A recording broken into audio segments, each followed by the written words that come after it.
ಇಂದೇ ಡೌನ್ಲೋಡ್ ಮಾಡಿ ಮತ್ತು ನಿಮ್ಮ ನೆಚ್ಚಿನ ಶೋಗಳನ್ನು ಆನಂದಿಸಿ.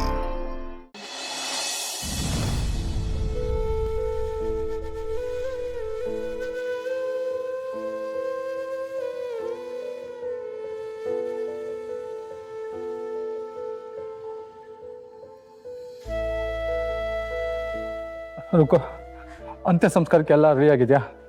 ಬಾಡಿನ ಎಷ್ಟೊತ್ತು ತೆಗಿತಾರಂತೆ? ಬಾಡಿ ಅಂತ ಹೇಳ್ಬೇಡಿ ಅಣ್ಣ. ಅಣ್ಣನ ಜೀವ ಹೋಗಿರ್ಬೋದು, ಆದ್ರೆ ಅವ್ನು ಜೀವಂತವಾಗೇ ಇರ್ತಾನೆ. ಸರಿ ಕಣಮ್ಮ, ನಾ ಏನೇನು ಬೇಕೋ ಎಲ್ಲ ವ್ಯವಸ್ಥೆ ಮಾಡ್ಕೋತೀನಿ.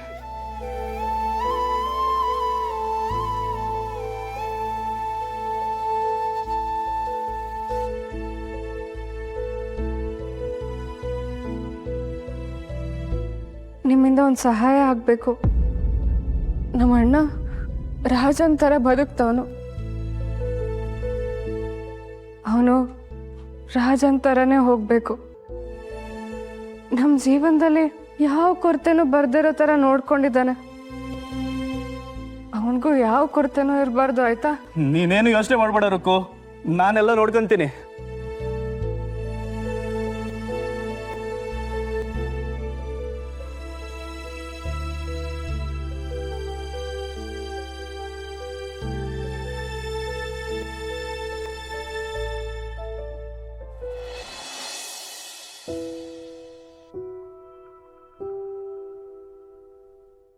ಹತ್ಬಿಡವ, ಹತ್ಬಿಡು.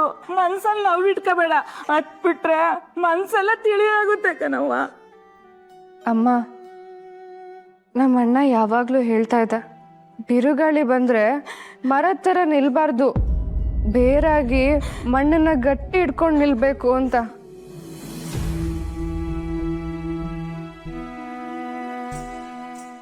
ನಾನೇ ಯಾವಾಗ ಹತ್ಕೊಂಡು ಕೂತ್ಕೊಂಡ್ಬಿಟ್ರೆ ನಮ್ಮ ಮನೆ ಅನಾಥವಾಗ್ಬಿಡುತ್ತೆ.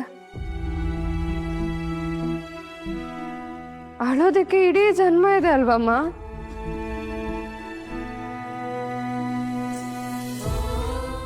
ನಮ್ಮ ಅಣ್ಣ ಇನ್ನೆಷ್ಟೊತ್ತಿಲಿರ್ತಾನೆ. ಅವನ ಮುಂದೆ ನನಗೆ ಅಳೋಕೆ ಇಷ್ಟ ಇಲ್ಲ.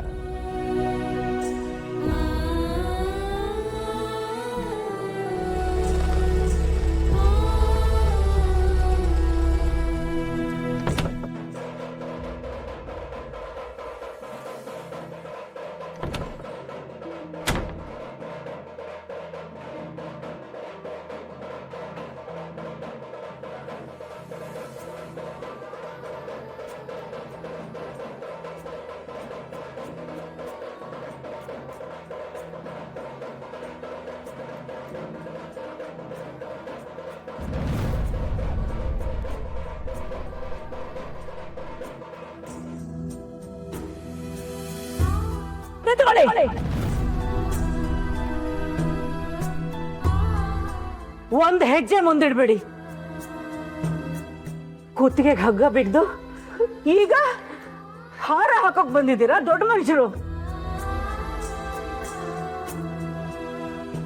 ನಾವು ಬಡವರೇ ಇರ್ಬೋದು ಸ್ವಾಮಿ, ಆದ್ರೆ ಸತ್ತು ಮಲಗಿದಾರಲ್ಲ ಈ ನಮ್ಮ ಮಕ್ಕಳು ನಿಮ್ಗಿಂತ ಎಷ್ಟೋ ಸಿರಿವಂತರು ಸ್ವಾಮಿ, ಎಷ್ಟೋ ಸಿರಿವಂತರು. ನಿಮ್ಗೆ ಅವ್ರ ಮುಖ ಕೂಡ ನೋಡೋ ಯೋಗ್ಯತೆನೂ ಇಲ್ಲ. ಹೊರಟಾಗಿ ಇಲ್ಲಿಂದ, ಹೊರಟಾಗಿ. ಯಾವ ಮುಖ ಹೊತ್ಕೊಂಡು ನೀವು ನಮ್ಮನೆಗೆ ಬಂದಿದ್ದೀರಿ? ಬಾಳಿ ಬದುಕ್ಬೇಕಾದ ಕುಡಿಗಳನ್ನ ಹೊಸಕ್ ಹಾಕಿದ್ವಿ ಅನ್ನೋ ನೋವು ನಿಮಗ್ ಕಾಡ್ತಾ ಇಲ್ವಾ? ನಿಮ್ ಬಗ್ಗೆ ನಿಮ್ಗೆ ಅಸಹ್ಯ ಆಗ್ತಿಲ್ವಾ? ಆಚೆ ಹೋಗಿ ನೀವು. ನೀವು ತಂದಿರೋ ಹಾರನೂ ಬೇಡ, ನಿಮ್ ಸಾಂತ್ವನೂ ಬೇಡ ನಮ್ಗೆ. ಅಮ್ಮ, ನೀವಿಬ್ರು ಸಮಾಧಾನ ಮಾಡ್ಕೊಳ್ಳಿ. ಅವ್ರಿಲ್ಲಿ ಬಂದಿರೋದು ಅಧಿಕಾರ ತೋರ್ಸೋದಿಕ್ಕಲ್ಲ.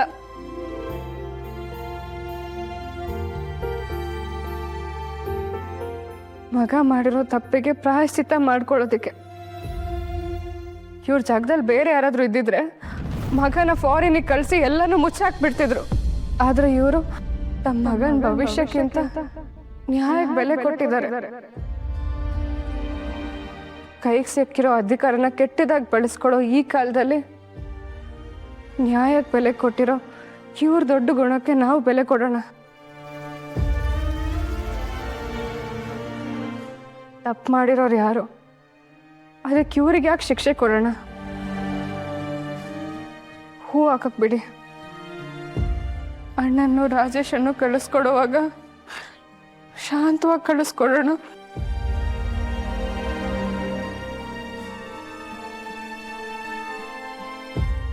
ಸರ್, ನೀವು ಬನ್ನಿ ಸರ್.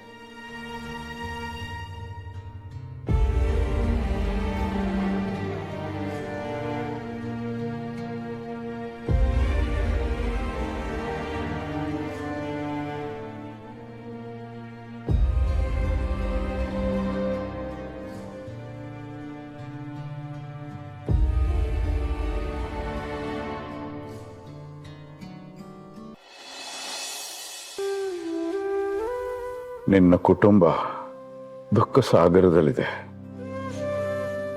ಆ ದುಃಖನ ನನ್ನಿಂದ ಕಡಿಮೆ ಮಾಡೋಕ್ಕಂತೂ ಆಗೋದಿಲ್ಲ. ಆದರೆ ನಿಮ್ಮ ದುಃಖದಲ್ಲಿ ನಾನು ಭಾಗಿಯಾಗಿರ್ತೀನಿ. ನಿಮ್ಮ ಅಣ್ಣ ಅವನು ಬರೀ ಅಣ್ಣ ಆಗಿರಲಿಲ್ಲ, ನಿಮ್ಮೆಲ್ಲರ ಪ್ರೀತಿಯಾಗಿ ಸರ್ವಸ್ವವೂ ಅವನೇ ಆಗಿದ್ದ.